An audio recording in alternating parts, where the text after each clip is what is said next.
Halo teman-teman, jumpa lagi di podcast bersama Ikatan Wajib Pajak Indonesia bersama Ketua Umumnya Bapak Rito Setiawan dan tamu spesial Bapak Alessandro Rey. Nah, teman-teman, saya langsung share ke teman-teman ya. Ini informasi terbaru mengenai SPT Seret target pajak terancam ya. Teman-teman tinggal bacaannya ini dari Kontan kalau nggak salah ya, atau dari media mana gitu ya. Kontan kalau nggak salah. Jadi bagaimana SPT itu sangat sulit sekali orang mau masuk ke Cortex ya, error-error terus, mau bayar nggak bisa, mau lapor nggak bisa, akhirnya SPT-nya seret. Karena SPT-nya seret, banyak orang nggak lapor, kan larinya ke target pajak nih. Target pajak terancam, nggak tercapai. Nah, kalau target pajak nggak tercapai, pertanyaannya apa berikutnya? Masalah berikutnya apa nih yang orang belum tahu nih? Nah, kita langsung minta informasi dari Pak Rinto nih, sebagai seorang pengusaha biasa ya Pak Rinto. Bagaimana Pak Rinto menanggapi masalah Cortex dan SPT-SPT yang kacau balau ini Pak? Silakan Pak Rinto. Ya, terima kasih Mas Awan. Jadi IWPI sebenarnya mulai awal Januari 2025 kan sudah lapor KPK Mas, mengingatkan bahwa penerimaan negara ini basisnya kan sudah 80, sekitar 82% kan berasal dari penerimaan pajak. Ini otomatis kan aplikasi sistem perpajakan ini kan sangat krusial sekali, Mas Awan, Pak Rey. Sangat penting sekali. Dan itu kan kami sudah ingatkan bahwa ini terjadi kesalahan proses bisnis dalam pengadaannya. Urutannya juga keliru, Mas Awan. Makanya awal tahun begitu kita di launching gagal, kita langsung laporkan karena pengadaan Cortex sendiri kan sudah 4 tahun yang lalu, Mas. Mulai 2000 berapa itu, Mas? 2018-19 kan, Mas. Sudah mulai tahap awal pengadaannya sudah lama. Seharusnya saat di launching itu kan sudah tidak ada kendala yang krusial. Tapi kenyataannya awal 2025 di launching banyak error, bahkan sampai ada apa ya, peraturan Dirjen Pajak itu untuk perlakuan spesial untuk 790 wajib pajak tertentu. Nah, karena kita sudah lapor KPK dan mereka santai-santai saja, sekarang terjadilah di tahun 2026 saat pelaporan SPT OP dan SPT badan. Nah, ini lagi-lagi di samping sistem belum stabil, ini diuji coba dengan bersamaan pelaporan SPT tadi, Mas, SPT OP dan wajib pajak badan. Akhirnya SPT seret ini kan karena aplikasi pemerintah yang amburadul, Mas, konteksnya yang kacau balau, bukan wajib pajaknya. Nah, otomatis ini apa ya, memengaruhi dengan target penerimaan negara kita yang saat ini mana 2.600 triliun kalau tidak salah, Mas Awan. Nah, beberapa pengamat mengingatkan bahwa kondisi saat ini adalah kondisi yang beda dengan tahun-tahun sebelumnya, menyarankan pemerintah agar memangkas program-program yang ya ini Mas ya, yang sangat berbiaya tinggi seperti MBG dan Koperasi Desa Merah Putih itu. Nah, namun kan ambisi pemerintah untuk menurunkan ini ya memangkas pengeluaran ini kan tidak mau dipenuhi. Nah, sementara yang kita ketahui kemarin laporan SPT Badan wajib pajak badan nih Mas ya yang diharapkan target penerimaan negara dari sini sangat besar. Ternyata juga mengalami kendala korteknya. Dan akhirnya diperpanjang 1 bulan. Nah, di judul kita kali ini apakah ini kita akan mau ngutang lagi atau negara ini mau dijual ya dalam tanda kutip Mas ya. Nah, ini kalau melihat trennya sekarang nih Mas, kalau mau ngutang lagi tahun 2026 ini ternyata ini kita ngutip dari saya dari ini Mas ya, dari Gemini, dari Kompas itu jatuh tempo pembayaran utang kita tahun ini adalah pokoknya itu 833,96 triliun. Sawan Pak Rey dan pembayaran bunganya itu 600 sekitar hampir 600 triliun yaitu 599,44 triliun. Jadi sudah sekitar 1.300 sampai 1.400 triliun ini untuk membayar pokok utang dan bunganya. Kayaknya kalau mau ngutang lagi yang ngutangi pun sudah tidak percaya ini yang kemarin aja belum bayar kok mau utang lagi. Nah, ini apakah pertanyaannya kan apakah negara kita akan dijual dalam tanda kutip kedaulatannya? Itu sangat mungkin terjadi masalahnya. Jadi akhirnya yang terjadi adalah kebijakan pemerintah kali ini itu dikendalikan oleh asing, Mas. Yang kita nggak ketahui adalah contohnya adalah kebijakan terkait dengan pengelolaan sumber daya alam. Itu pengelolaan emas, migas kita, batu bara, itu kita nggak tahu, Mas, nikel.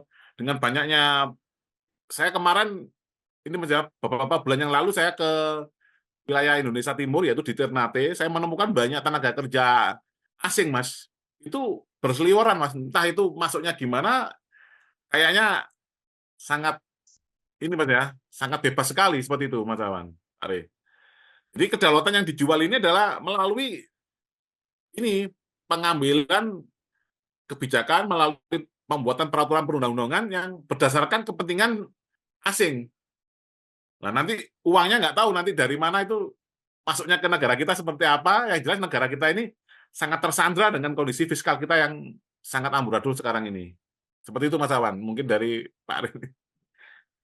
Oke, siap. Terima kasih Pak Rinto ya dari wajib pajak sendiri terus merasakan langsung bagaimana permasalahan Kotes dan SPT ini ya. Nah, langsung kita minta informasi dari Pak Rey sebagai ahli hukum pajak nih. Bagaimana tanggapannya mengenai SPT seret yang dan target pajak yang terancam nih dan bagaimana konsekuensinya Pak Rey? Silakan Pak. Terima kasih Pak Awan dan Pak Rinto. Memang kita harus sepakat bahwa pajak itu adalah backbone negara kita, ya. Karena ternyata sumber-sumber lain itu tidak lagi tanda petik bisa diandalkan. Tapi yang menjadi pertanyaan adalah apakah betul tidak bisa diandalkan?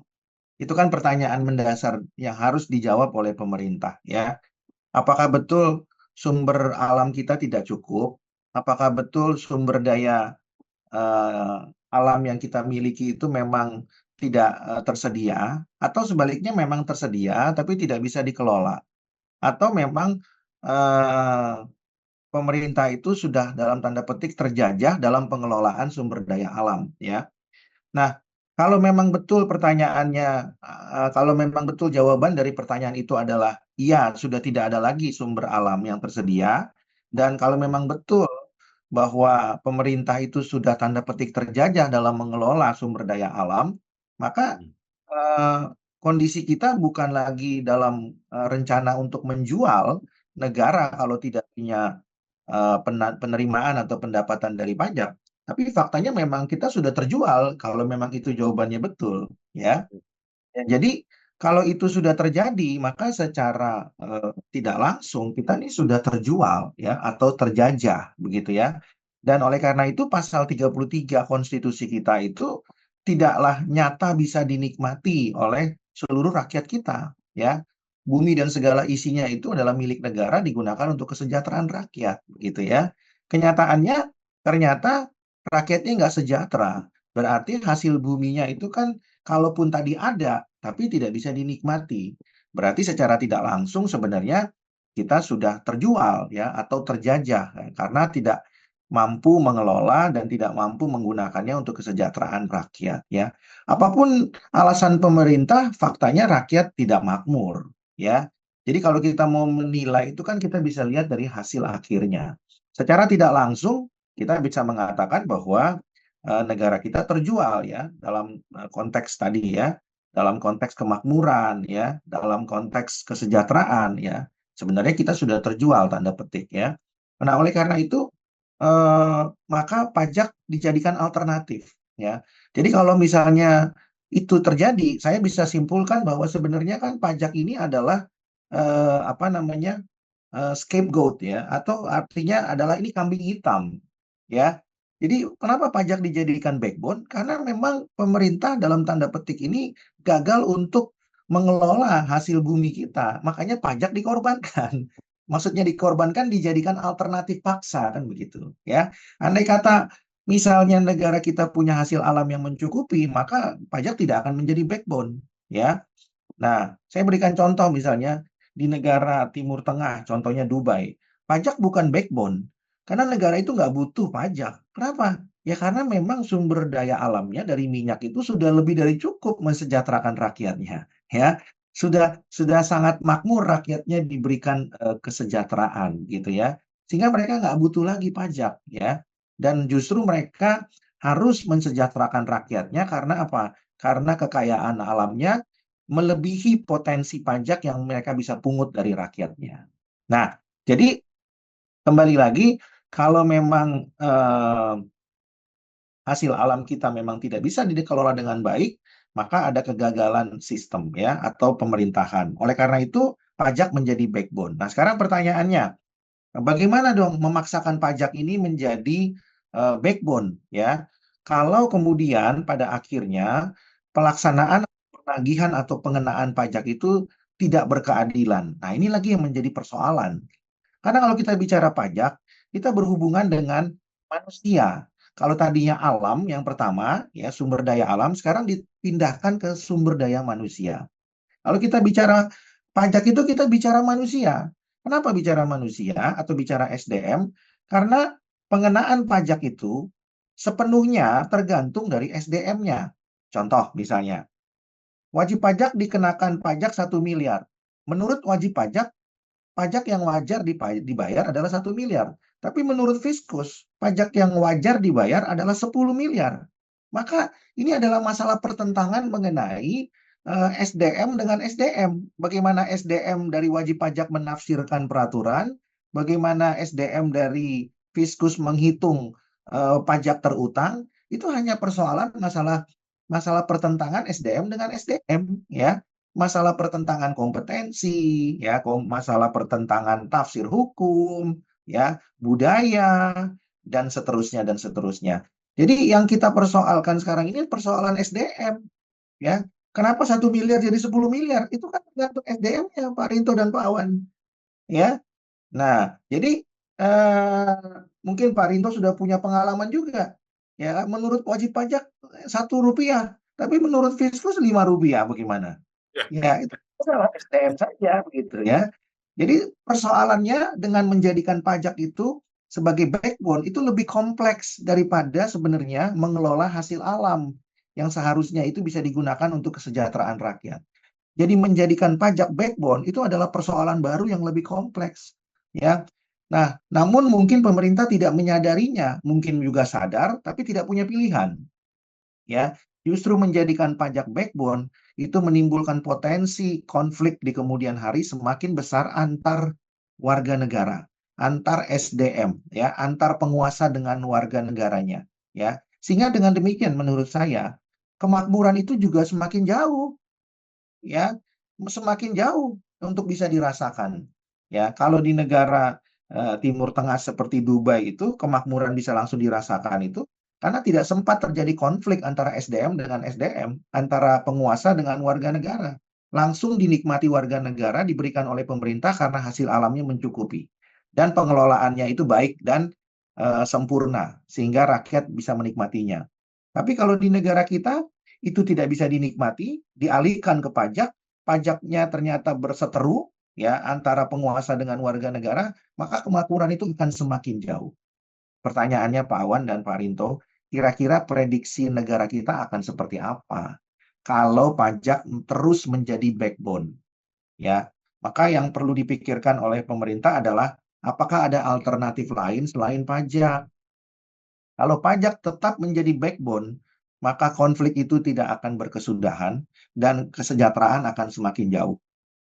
Perkara sengketa pajak di pengadilan pajak sudah membuktikan bahwa sengketa itu tidak akan berkurang, ya. Perkara atau sengketa di kantor pajak juga sudah membuktikan bahwa kasus pajak tidak akan berkurang. Kalau semakin banyak kasus seperti yang kita pernah sampaikan podcast dengan Pak Awan pada waktu sebelumnya, ya, KPP Kanwil yang bersengketa itu justru penerimaannya turun, ya, bukan naik, ya. Nah, itu sangat relevan sekali. Berarti data menunjukkan bahwa ketika sengketa banyak di kantor pajak, penerimaannya turun. Kenapa? Karena lagi-lagi SDM-nya berseteru dengan SDM-nya. Ya, SDM Fiskus menentukan jumlah yang besar, SDM WP menentukan jumlah yang kecil dan menentukan tidak mau bayar, ya, ya, dan terus seumur hidup atau seumur usaha bisnisnya, ya. Nah, ini kan tentunya menjadi persoalan yang harus dipikirkan oleh pemerintah. Kalau semua WP, 70 juta WP berpikir akan bersengketa terus seumur usaha bisnisnya, ya, atau selama dia berbisnis, ya. bagaimana mungkin kesejahteraan itu bisa dirasakan dari pajak? Nah, saya mendorong Ya. pemerintah coba mencari alternatif lain selain daripada menjadikan pajak backbone negara ini untuk bisa tetap berlangsung atau tetap bertahan hidup. Coba pikirkan. Demikian Pak Awan dan Pak Rinto. Baik, terima kasih Pak Rinto, makasih Pak Ri ya. Semoga DJP ini bisa sadar untuk bisa memperbaiki dirinya supaya jangan sampai lagi-lagi rakyat lagi yang dirugikan ya. Padahal rakyat ini adalah backbone-nya dari pemerintah ini. Baik, makasih Pak Rinto, makasih Pak Ade. Kita jumpa lagi Pak di podcast berikutnya Mas. Pak. Makasih.